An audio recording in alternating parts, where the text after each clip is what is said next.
नमस्कार, स्वागत है आप सभी का बिहार समाचार में। आज है 1 सितंबर, तो चलिए बिहार के 15 बड़ी खबरों के बारे में आगे इस वीडियो में जानते हैं। तो फटाफट से आप सभी हमें कमेंट बॉक्स में ये जरूर बताएं कि आप बिहार के किस जिले में रहते हैं, और अगर आपके मन में कोई भी सवाल हो तो आप कमेंट बॉक्स पर पूछें और अपनी तरफ से एक प्यारा लाइक इस वीडियो को जरूर कर दें। तो बिहार में कोरोना मरीजों की संख्या में काफ़ी कमी आई है। अब तक कोरोना महामारी की संख्या 1,36,337 तक पहुंच चुकी है। बिहार में पिछले 24 घंटों में 1324 नए मामले सामने आए हैं। पिछले 24 घंटों में 9 लोगों की मौत भी हो चुकी है। राज्य में अब तक कुल मरने वालों की संख्या 688 तक पहुँच गई है। राज्य में अब तक 1,17,305 लोग ठीक हो चुके हैं। वहीं पिछले 24 घंटों में 2231 मरीज स्वस्थ होकर घर लौट चुके हैं।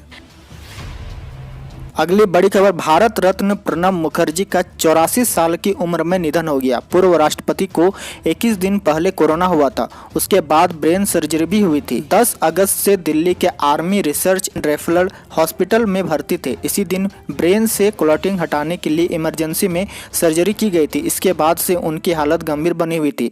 उन्हें वेंटिलेटर पर रखा गया था। प्रणब ने 10 तारीख को ही खुद के कोरोना पॉजिटिव होने की बात कही थी। प्रणब के निधन पर 7 दिन राष्ट्रीय शोक घोषित किया गया है। वहीं प्रणब मुखर्जी के निधन पर राष्ट्रपति रामनाथ कोविंद और प्रधानमंत्री नरेंद्र मोदी ने शोक जाहिर किया है। मोदी ने लिखा, भारत रत्न श्री प्रणब मुखर्जी के निधन पर भारत शोक व्यक्त करता है। उन्होंने हमारे राष्ट्र के विकास पथ पर एक अमिट छाप छोड़ी है। राजद प्रमुख लालू प्रसाद के खिलाफ झारखंड हाईकोर्ट में याचिका दायर की गई है। राजद अध्यक्ष को होटवार जेल में रखने की मांग की गई है। लालू यादव के खिलाफ सोमवार को झारखंड हाईकोर्ट में याचिका लगाई गई। याचिका में यह मांग की गई कि लालू प्रसाद को बिरसा मुंडा जेल में ही रखा जाए। अधिवक्ता मनोज टंडन ने ऑनलाइन यह याचिका दाखिल की है। मनोज ने बताया कि लालू प्रसाद को रिम्स में अधीक्षक का आवास अलर्ट किया गया है। यह कोर्ट के गाइडलाइंस का उल्लंघन है। लालू को होटवार जिले में ही शिफ्ट किया जाए। अगली बड़ी खबर, पटना रिंग रोड पर जल्द ही नई परियोजना की शुरुआत होने वाली है। गंडक नदी पर बनेगा सबसे 8वां बड़ा पुल। वैशाली के आस्तीपुर और सारण के नया गांव के बीच तय हुआ अलाइनमेंट। गंडक नदी पर एक और पुल बनेगा। बिहार में करीब 300 किलोमीटर की दूरी में बहने वाले गंडक नदी पर यह 8वां बड़ा पुल होगा। पटना रिंग रोड के तहत इस नए पुल का अलाइनमेंट वैशाली के आस्तीपुर और सारण के नया गांव के बीच तय हुआ है। पुल वर्तमान सोनपुर सड़क नदी से उत्तर की तरफ करीब 8 किलोमीटर की दूरी पर बनेगा। अगली बड़ी खबर, बिहार में 12 जिलों में 9 सितंबर से एस्टेट की परीक्षा शुरू होने जा रही है। परीक्षा से 1 घंटा पहले पहुंचना होगा सारे अभ्यर्थियों को। जाने किन किन चीजों पर रोक रहेगी। बिहार विद्यालय परीक्षा समिति ने माध्यमिक शिक्षा पात्रता परीक्षा एस्टेट 2019 की पुनः परीक्षा 9 सितंबर से 21 सितंबर के बीच ऑनलाइन करने का फैसला लिया है। अलग अलग विषयों की 3 पाली में परीक्षा 9 से 21 सितंबर तक होगी। इसके लिए बिहार के 12 जिलों में परीक्षा केंद्र बनाए गए हैं।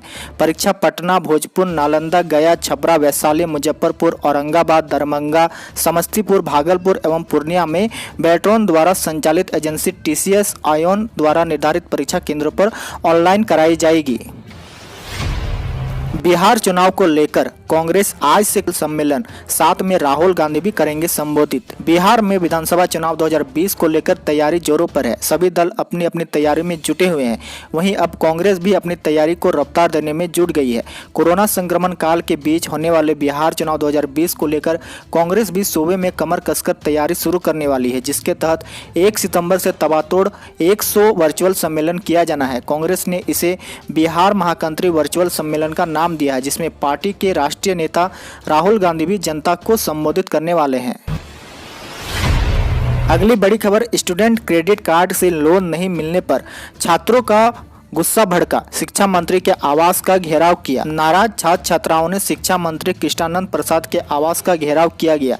प्रतिभाशाली छात्र छात्राओं को स्टूडेंट क्रेडिट कार्ड योजना के तहत दिए जाने वाले लोन को लेकर छात्रों का गुस्सा भड़का है।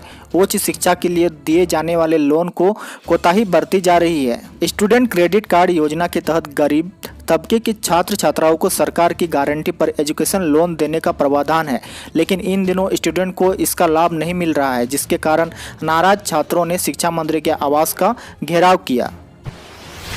अगली बड़ी खबर भागलपुर से सामने आ रही है। भागलपुर में बगीचे में बम विस्फोट हुआ है। खेल रहे बच्चे की हालत गंभीर बताई जा रही है। भागलपुर के नवगछिया में एक बार फिर से बम फटने की खबर सामने आ रही है, जिसमें एक बच्चा गंभीर रूप से घायल हो गया है। घायल बच्चे को इलाज के लिए अस्पताल में भर्ती कराया गया है, जहाँ उसकी हालत नाजुक बनी हुई है। घटना नवगछिया थाना क्षेत्र की पकरा गाँव की है। बताया जा रहा है कि एक बगीचा में 9 साल का अर्जुन खेल रहा था, तभी खेल में उसने बगीचे में छुपक कर रख गया। बम को पकड़ लिया गया और हाथ में ही बम फट गया, जिससे बच्चा गंभीर रूप से घायल हो गया। अगली बड़ी खबर, बिहार सरकार ने नई अधिसूचना जारी की है, जिसमें पूर्व आईएएस आर.के. महाजन को बीपीएससी के नए अध्यक्ष बनाया गया है। बिहार लोक सेवा आयोग के अध्यक्ष शिशिर सिन्हा का कार्यकाल 19 जुलाई को समाप्त हो जाने के बाद राज्य सरकार ने आर.के. महाजन को यह कार्यभार सौंपा है। राज्य सरकार के अपर सचिव हिमांशु कुमार राय ने इस संबंध में सोमवार को अधिसूचना जारी कर दी है। सामान्य प्रशासन विभाग की ओर से जारी अधिसूचना के मुताबिक 1987 बैच के पूर्व आईएएस अफसर आर.के. महाजन को उनकी सेवानिवृत्ति के बाद 1 सितंबर से बीपीएससी का नया अध्यक्ष नियुक्त किया गया है। बिहार में प्रवासी मजदूरों के लिए एक अच्छी खबर आ रही है। अब हर जिले में खुलेंगे छोटे छोटे उद्योग। बिहार के हर जिले में छोटे उद्योग खोले जाने का सिलसिला शुरू हो गया है। अब तक सभी 38 जिलों में 189 छोटे उद्योग चिन्हित हो चुके हैं। इन्हें जिला औद्योगिक नवप्रवर्तन योजना के तहत खोला जा रहा है। इसके लिए सरकार ने सभी जिलों को 50-50 लाख रुपए दिए थे। आपको बता दें कि बेगूसराय और कैमूर में तो 4 जगह काम शुरू होने का दावा भी उद्योग विभाग ने किया है। इन सभी छोटे उद्योग में प्रवासी श्रमिकों का समूह बनाकर उन्हें रोजगार दिया जा रहा है। हर एक समूह पर 10 लाख रुपए खर्च किए जाने हैं। अगली बड़ी खबर बेगूसराय से सामने आ रही है। बेगूसराय ज्वेलरी दुकान लूटकांड का खुलासा हो चुका है। करोड़ों के जेवरात के साथ 11 अपराधी पकड़े गए हैं।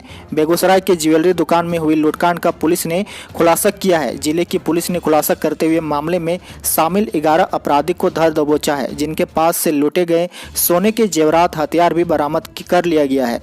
जिले में अब तक की सबसे बड़ी लूट स्थानीय पुलिस के लिए एक चुनौती थी। पटना में नीतीश सरकार के खिलाफ आमीन छात्रों का प्रदर्शन किया गया। वहीं पूर्व सांसद पप्पू यादव ने जल्द रिजल्ट प्रकाशन की मांग की। पटना में बिहार के आमीन के अभ्यर्थियों ने विभाग के रवैये से तंग आकर राजस्व प्रशिक्षण केंद्र पर सरकार के खिलाफ जमकर प्रदर्शन किया। आमीन अभ्यर्थी इतने आक्रोशित थे कि सरकार के खिलाफ प्रदर्शन पर उतर आए और जमकर नारेबाजी की। दरअसल 2019 में विभाग द्वारा विज्ञापन संख्या 2/2019 के तहत आमीन पदों पर बहाली निकाली गई, लेकिन 2 बार प्रमाण पत्रों की जांच के बाद भी रिजल्ट प्रकाशित नहीं किया गया। आमीन त्रिभुवन ने बताया कि हम सभी सफल आमीन अभ्यर्थियों का भरोसा सरकार से उठ चुका है। 2019 में बहाली निकाली गई थी और अभी तक बहाली को पूरा नहीं किया गया है। रविवार को मन की बात कार्यक्रम सुबह 11 बजे से शुरू हुआ और करीब आधे घंटे तक चला। टीवी और रेडियो के अलावा मोदी के इस कार्यक्रम को यूट्यूब पर भी देखा जाता है। इसे भाजपा की यूट्यूब चैनल के अलावा नरेंद्र मोदी, पीएमओ, पीआईबी और दूरदर्शन के चैनल पर भी अपलोड किया गया था, लेकिन हर चैनल पर लाइक के मुकाबले डिसलाइक की संख्या ज़्यादा थी।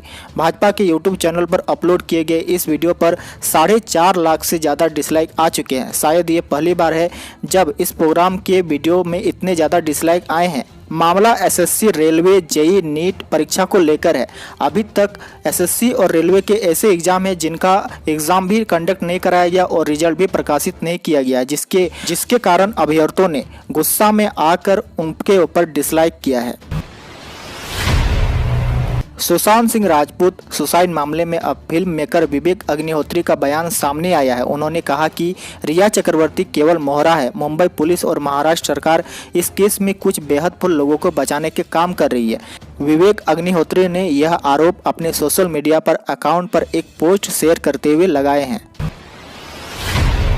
अगली बड़ी खबर, सुशांत के साथ रहे सिद्धार्थ पिठानी ने 13 जून वाली ऐसी बात बताई है कि आप भी जानकर हैरान रह जाएंगे।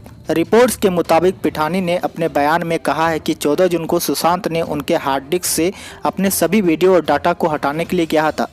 इसके अलावा पिठानी ने दावा किया कि सुशांत के कहने पर ही उन्होंने हार्ड ड्राइव से गाने और वीडियो को हटाया था। इसी के साथ ही आज के समाचार में इतना ही।